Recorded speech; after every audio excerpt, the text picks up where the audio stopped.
Bismillahirrahmanirrahim. Assalamualaikum warahmatullahi wabarakatuh. Saya Afdal Salputra, saya mahasiswa hukum keluarga dengan NIM 231301098. Pada kali ini kita akan membahas terkait sebuah fenomena yang sering terjadi di masyarakat. Tentunya nih berkaitan dengan living fikih hukum keluarga.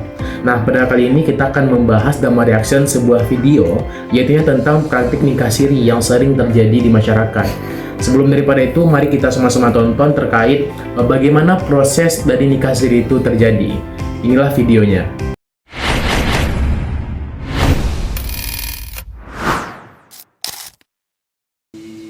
Astaghfirullahaladzim, astaghfirullahaladzim, alladzi la ilaha illa huwal hayyul qayyum wa atubu ilaihi, la haula wa la quwwata illa billahil aliyyil azim.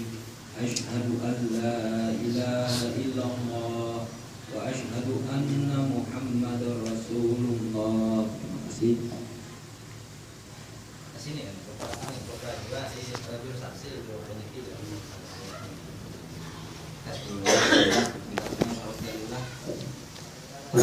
Naik.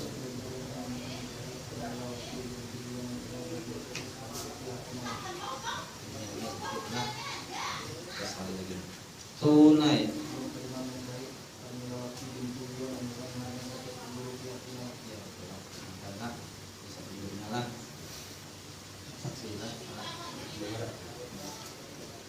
A'udzubillahi minasyaitonirrajim.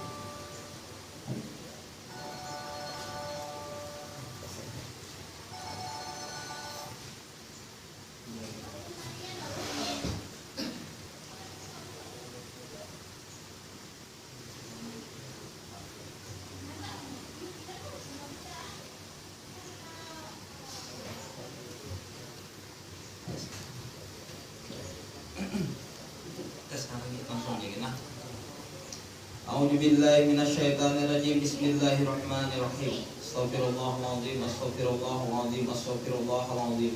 Alladzi la ilaha illa huwal hayyul qayyum wa atubu ilaihi. La haula wa la quwwata illa billahil aliyyil azim. Asyhadu an la ilaha illallah wa asyhadu anna Muhammadar Rasulullah.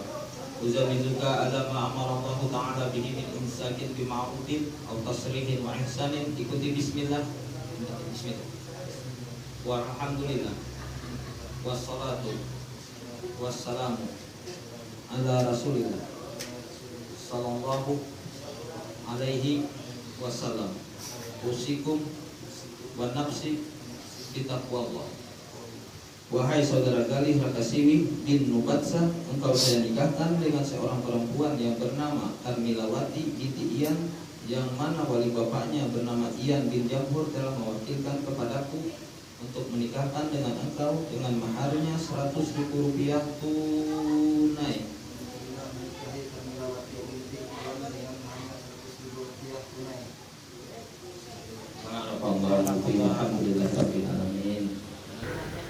Baik, setelah kita menonton video yang telah disajikan tadi, tentunya muncul pertanyaan-pertanyaan tentunya. Mengapa nikah siri sampai sekarang masih banyak dilakukan oleh masyarakat? Dan apakah ini bertentangan dengan hukum negara? Dan bagaimana secara fikih mengatakan apakah pernikahan ini sah atau tidak? Kita membahas dalam dua segi perspektif. Yang pertama secara normatif, itunya bagaimana fikih klasik dan fikih lainnya berkata terkait hal ini. Kemudian secara empiris, bagaimana fakta lapangan yang terjadi di masyarakat. Secara normatif, nikah siri sebenarnya memenuhi syarat dan rukun. Nikah dalam fikih klasik yaitu adanya wali, kemudian 2 orang saksi, ijab dan qabul, serta mahar. Karena itu dari sisi fikih klasik sendiri, pernikahan ini sah. Namun hukum positif kita tentunya menyatakan dan mempunyai pandangan yang berbeda.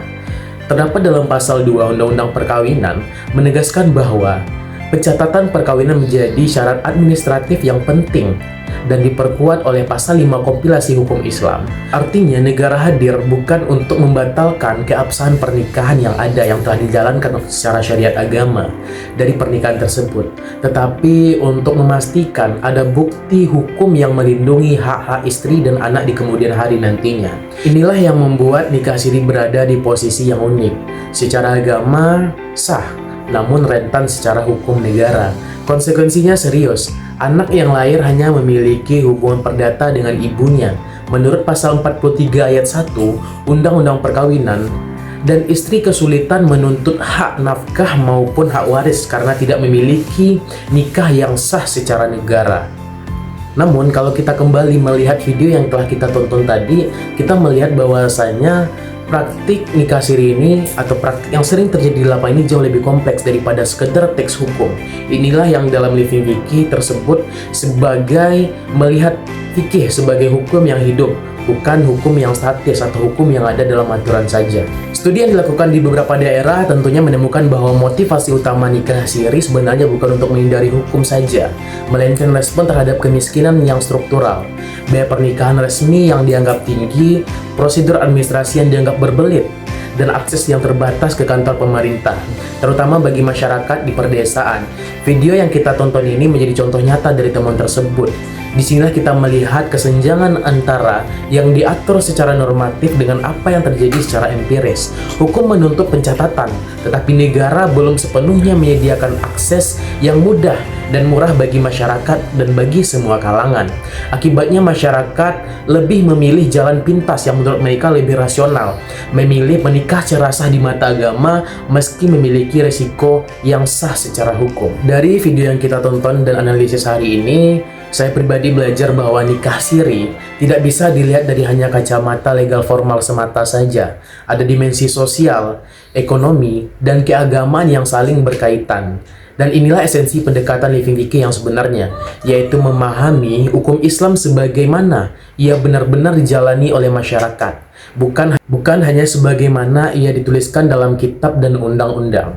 Solusi atas persoalan ini tentu tidak sesederhana itu, menyalahkan masyarakat yang melakukan praktik nikah siri, melainkan perlu ada reformasi yang membuat pencatatan pernikahan lebih mudah diakses oleh seluruh kalangan. Demikian ulasan dari saya, semoga bermanfaat. Wassalamualaikum warahmatullahi wabarakatuh.